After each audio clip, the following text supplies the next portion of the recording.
அல்லாஹ்வுடைய தூதர் ஸல்லல்லாஹு அலைஹி வஸல்லம் தஜ்ஜாலுடைய அடையாளங்களை குறித்து சொன்ன விஷயங்களை நாம் இப்போது பார்ப்போம். தஜ்ஜாலுடைய அடையாளங்களில் ஒன்று நம் புகாரி அவர்கள் பதிவு செய்கிறார்கள், நிச்சயமாக அல்லாஹ்வை பற்றி உங்களுக்கு தெரியும், அவன் ஒரு கண் ஊனமானவன் அல்ல. அல்லாஹ் ஒரு கண் ஊனமானவன் அல்ல, ஆனால் தஜ்ஜால் வலக்கண் திராட்சை, வலக்கண் சுருங்கிய திராட்சையை கொண்டிருக்கும். அவனுடைய வலக்கண் சுருங்கிய திராட்சை எந்த வடிவத்தில் இருக்கிறதோ அது போன்று ஊனமிட்டு இருக்கும் என்று அல்லாஹ்வுடைய தூதர் ஸல்லல்லாஹு அலைஹி வஸல்லம் சொன்னார்கள். அல்லாஹ்வுடைய தூதர் ஸல்லல்லாஹு அலைஹி வஸல்லம் அவர்கள் அவன் ஒரு கண் ஊனமானவன் என்று பல ஹதீஸ்களிலே தெரிவித்திருக்கிறார். அதாவது ரெண்டு கண்ணும் இருக்கும். இன்னைக்கு பயமுறுத்துற மாதிரி நெத்தியில கண் இருக்கும்லாம் கிடையாது. தஜ்ஜாலுக்கு நெத்தியில கண் இருக்கும்னு சில பேர் சொல்ற மாதிரிலாம் கிடையாது. இரண்டு கண்ணுமே இருக்கும். அந்த ஒரு கண் அதுல ஊனமா இருக்கும், ஒரு கண் ஊனமாக இருக்கும். அடுத்து அல்லாஹ்வுடைய தூதர் ஸல்லல்லாஹு அலைஹி வஸல்லம் சொன்னார்கள், இமாம் புகாரி அவர்கள் பதிவு செய்கிறார்கள், தஜ்ஜாலுடைய இரு கண்களுக்கிடையே காஃபிர் என்று தெளிவாக எழுதியிருக்கும். தஜ்ஜாலுடைய இரு கண்களுக்கிடையே காஃபிர் என்று தெளிவாக எழுதியிருக்கும். ஸல்லல்லாஹு அலைஹி வஸல்லம் சொன்னார்கள், எழுத படிக்க தெரியாத எல்லா மூமின்களும், எழுத தெரிந்த எழுத படிக்க தெரியாத எல்லா மூமின்களும் அதை வாசிப்பார்கள் என்று அல்லாஹ்வுடைய தூதர் ஸல்லல்லாஹு அலைஹி வஸல்லம் சொன்னார்கள். அதற்கு பிறகு அல்லாஹ்வுடைய தூதர் ஸல்லல்லாஹு அலைஹி வஸல்லம் சொன்னார்கள், இமாம் முஸ்லிம் அவர்கள் பதிவு செய்கிறார்கள், அவனுடைய ஒரு கண் மூக்கை, அவனுடைய ஒரு கண்ணின் மூக்கை ஒட்டிய ஓரத்தில் கடினமான ஒரு சதை கட்டி தென்படும், கடினமான ஒரு சதை கட்டி தென்படும் என்று அல்லாஹ்வுடைய தூதர் ஸல்லல்லாஹு அலைஹி வஸல்லம் சொன்னார்கள்.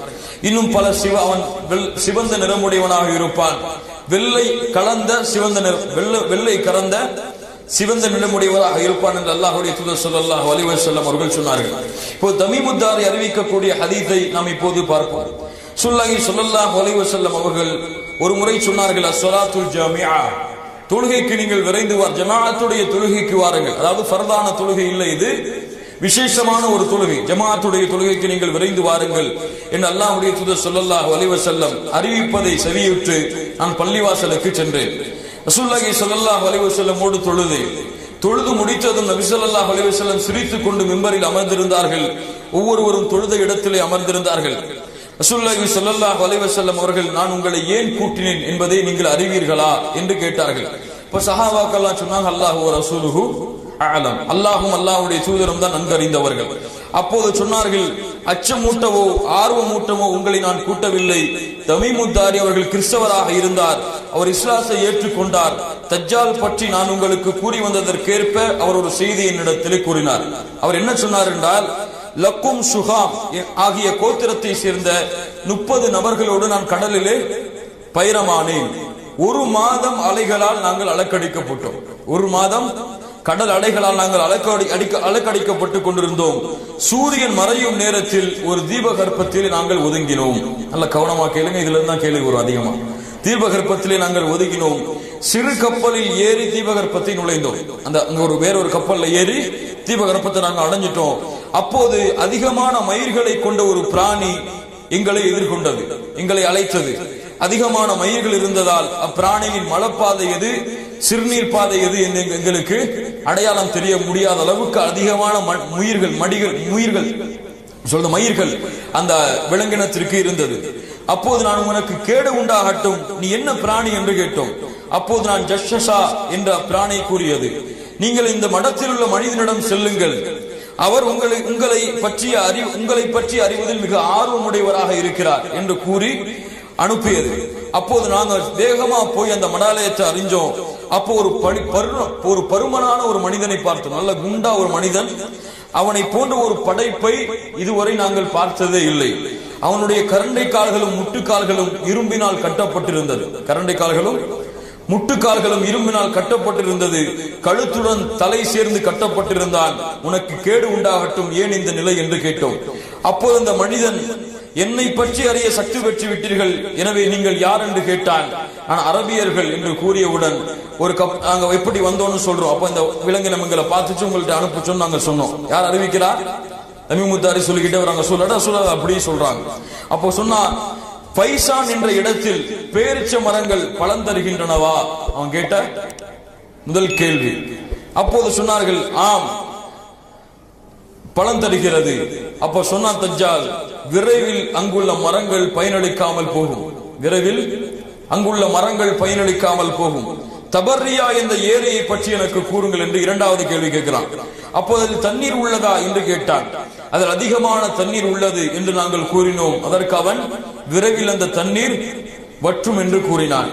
அதற்கு பிறகு கேட்டான், சுக்கூர் என்ற நீரூற்றில் தண்ணீர் உள்ளதா? அப்போது சொன்னோம், தண்ணீரால் மக்கள் விவசாயம் செய்கிறார்களா என்று கேட்டான். அதற்கு நாங்கள் ஆம் என்றோம். தண்ணீர் அதிகமாகவே உள்ளது, அதில் விவசாயம் செய்கிறார்கள் என்றோம்.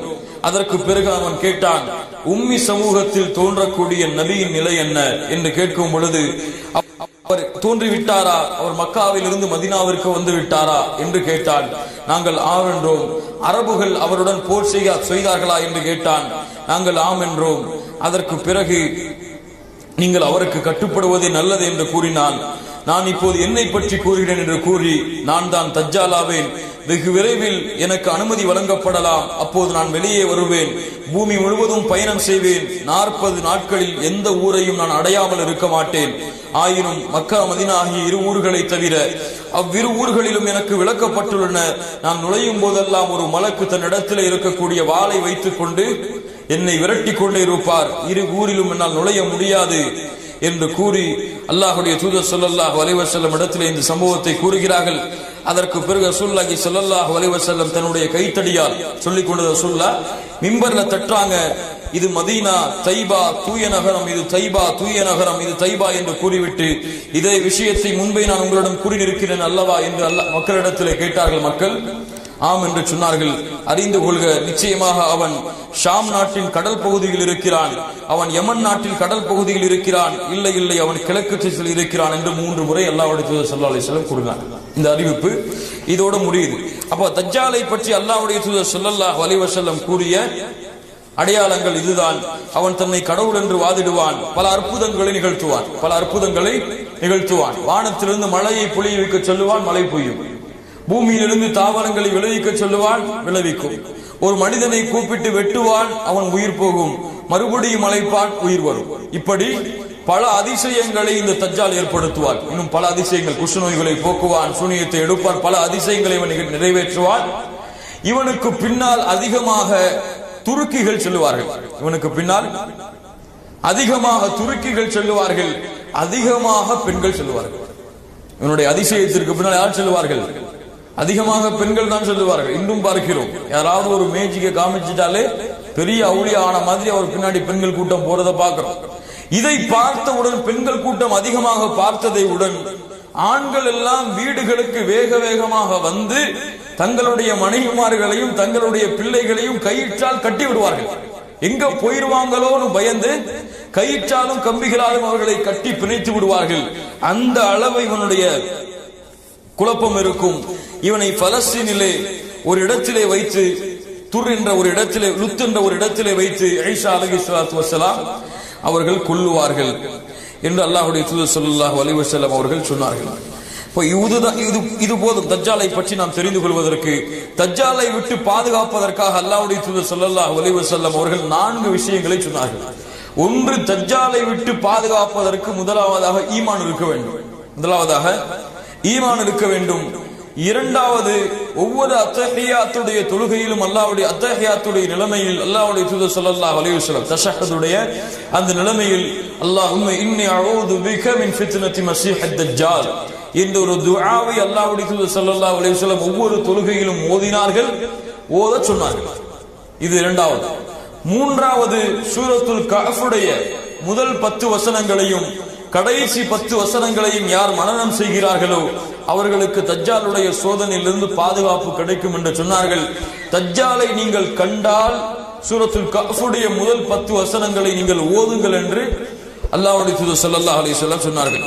நான்காவது, மக்கா மதீனாவிலே அடைக்கலமாகுதல். மக்கா மதீனா, ரசூலுல்லாஹி ஸல்லல்லாஹு அலைஹி வஸல்லம் மேலும் சொன்னார்கள், பைத்துல் முகத்தஸ், தூர் மலைக்கு கீழே உள்ள மஸ்ஜிது தூர், இந்த 4 பள்ளிகளை தவிர வேறு எல்லா இடங்களிலும் பூமியிலே அவன் சுற்றித் திருவான். 40 நாட்கள் இந்த பூமியிலே வாழ்வான். அதிகமான எண்ணிக்கை அல்ல, ஆனால் உலகம் முழுவதும் சென்று பல குழப்பங்களை, ஃபித்னாக்களை ஏற்று தன்னை கடவுளாக நம்ப வைப்பான். பிறரை கையிலே, ஒரு கையிலே சொர்க்கத்தை வைத்திருப்பான், மறுகையிலே நரகத்தை வைத்திருப்பான். யார் அவனுடைய சொர்க்கத்திலே நுழைகிறார்களோ அவன் நரகத்திலே நுழைவார்கள், யார் அவனுடைய நரகத்திலே நுழைகிறார்களோ அவர்கள் சொர்க்கத்தில் நுழைவார்கள் என்று அல்லாஹ்வுடைய தூதர் ஸல்லல்லாஹு அலைஹி வஸல்லம் சொன்னார்கள். இவன் பலஸ்தீனில் உத்தன்ற இடத்திலே ஈசா அலைஹிஸ்ஸலாத்து வஸ்ஸலாம் அவர்களால் கொல்லப்படுவான். இது போதும் தஜ்ஜாலை பற்றி ரசூலுல்லாஹி ஸல்லல்லாஹு அலைஹி வஸல்லம் கூறியது. இரண்டாவதாக ஈசா அலைஹிஸ்ஸலாத்து வஸ்ஸலாம் அவர்கள் இறங்குவார்கள். ஈசா அலைஹிஸ்ஸலாத்து வஸ்ஸலாம் அவர்கள் அல்லாஹ்வால் அனுப்பப்பட்ட ரசூலுல்லாஹி ஸல்லல்லாஹு அலைஹி வஸல்லம் அவர்களுக்கு முன்னால் அனுப்பப்பட்ட நபிமார்களில் ஒருவர். ரசூலுல்லாஹி ஸல்லல்லாஹு அலைஹி வஸல்லம் அவர்களுடைய காலத்திற்கு முன்னால் அனுப்பப்பட்ட இவர்கள் கொல்லப்படவில்லை, இவர்கள் கொல்லப்படவும் இல்லை, சிறுவையில் அடைக்கப்படவும் இல்லை. அல்லாஹ் ரப்புல் ஆலமீன் தெளிவாக சொல்கிறான், வமா கதலூஹு வமா ஸலபூஹு, இவர் கொல்லப்படவும் இல்லை, சிலுவையில் அறையப்படவும் இல்லை, வலாக்கின் சுப்பிஹ லஹும், இவரை போன்ற ஒரு தோற்றமாக மாற்றப்பட்டார் ஒருவர் என்று அல்லாஹ் ரப்புல் ஆலமீன் சொல்கிறான். வமா கதலூஹு யகீனா, உறுதியாக இவர் கொல்லப்படவில்லை, பல் ரஃபஅஹு அல்லாஹு இலைஹி, அல்லாஹ் ரப்புல் ஆலமீன் தன்னிடத்தில் இவரை உயர்த்தி கொண்டான் என்று அல்லாஹ் ரப்புல் ஆலமீன் குர்ஆனிலே சொல்கிறான். ஈசா அலைஹிஸ்ஸலாத்து வஸ்ஸலாமுடைய அந்த சந்திப்பை ரசூலுல்லாஹி ஸல்லல்லாஹு அலைஹி வஸல்லம் மேராஜுடைய பயணத்திலே சந்தித்தார்கள். அவருடைய அங்க அடையாளங்களை சொன்னார்கள். அவர் உயரமானவராகவும் இருக்க மாட்டார், குட்டையானவராகவும் இருக்க மாட்டார், நடுத்தர உயரமுள்ளவராக இருப்பார், சிவந்த நிறமுடையவராக இருப்பார். அவருடைய தலைமுடி நீளமானதாக நேரானதாக இருக்கும், தலைமுடி நீளமானதாக நேரானதாக இருக்கும். இவர் பலஸ்தீனிலே உள்ள திமஸ்கு தேசத்திலே உள்ள வெள்ளை மனாராவின் மீது இறங்குவார். இவர் ஈசா அலைஹிஸ்ஸலாத்து வஸ்ஸலாம் அவர்கள் திமஸ்கு தேசத்திலே உள்ள வெள்ளை மனாராவை, இன்னும் இருக்கு அந்த வெள்ளை மனாரா, அந்த வெள்ளை மனாராவின் மீது அவர் இறங்குவார். இரண்டு ஆடைகளை உடுத்துக் கொண்டு மலக்குகளுடைய மலக்குடைய ரெக்கையில் தன்னுடைய கையை வைத்துக் கொண்டு அவர் இந்த பூமியில் இறங்குவார். அவர் இறங்கிக் கொண்டிருக்கும் பொழுதுதான் யார் தொழுகை நடத்திக் கொண்டிருப்பார்? மஹதி அலைஹிஸ்ஸலாத்து வஸ்ஸலாம் தொழுகை நடத்தி கொண்டிருப்பார்கள். அல்லாஹ்வுடைய தூதர் ஸல்லல்லாஹு அலைஹி வஸல்லம் சொன்னார்கள், கைஃப அன்தும் இதா நஸல இப்னு மரியம், மரியமுடைய மகனான ஈசா அவர்கள் இறங்கும் பொழுது எப்படி இருக்கும், அது எப்படிப்பட்ட காட்சியாக இருக்கும்? ஃபீக்கும் மரியம ஃபீக்கும் வ இமாமுக்கும் மின்கும், உங்களுடைய இமாமும் அப்போது இருக்கும் பொழுது. யார் இமாம்? மஹதி அலைஹிஸ்ஸலாத்து வஸ்ஸலாம். அல்லாஹ்வுடைய தூதர் ஸல்லல்லாஹு அலைஹி வஸல்லம் பல அறிவிப்புகளில் இதை உண்மைப்படுத்தினார்கள். ஈசா அலைஹிஸ்ஸலாத்து வஸ்ஸலாம் வந்து இந்த பூமியிலே வாழ்வார்கள். இந்த பூமியிலே அவர்கள் வாழும் பொழுது பல அழைப்பு பணியை செய்வார்கள். கிறிஸ்தவர்களுக்கு அழைப்பு பணி செய்வார்கள், பன்றிகளை கொலை செய்வார்கள், கிறிஸ்துவ பேராலயங்களை இடித்து தகர்த்துவார்கள் என்று பல அறிவிப்புகள் வந்திருக்கிறது. ஈசா அலைஹிஸ்ஸலாத்து வஸ்ஸலாம் கடைசியாக தஜ்ஜாலை லுத் என்ற இடத்திலே, பலஸ்தீனில் லுத் என்ற இடத்திலே வைத்து கொலை செய்வார்கள்.